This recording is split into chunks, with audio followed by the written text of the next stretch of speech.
মৌমিতাৰ নামত উৎসৰ্গিত এটি কবিতা। কবিতাটি লিখি উলিয়াইছে দিগন্ত কুমাৰে, পাঠ ৰিয়ানজ্যোতি শৰ্মা। মা, মোৰ আজিৰে প্ৰাণহীন নিথৰ দেহটো দেখি তোমাৰ চকু পানী নিগৰিছে ন?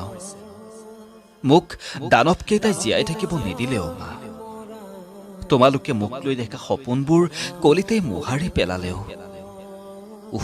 শৰীৰটো বৰ বিষাইছে অ' মা, চকু দুটাও বৰ বিষাইছে। এই মানুহ নামৰ জাতিটোক বিশ্বাস কৰি বৰ ভুল কৰিলো অ' মা। মা, তোমাৰ দৰে আৰু কোনো মাতৃৰ যেন বুকু কেতিয়াও উদং হৈ নাযায়। যিখন ঠাইত দেৱীক মাতৃ জ্ঞান কৰি পূজা কৰা হয়, সেইখন ঠাইত নাৰীবোৰ সদায় নিৰ্যাতিত কিয় হয়?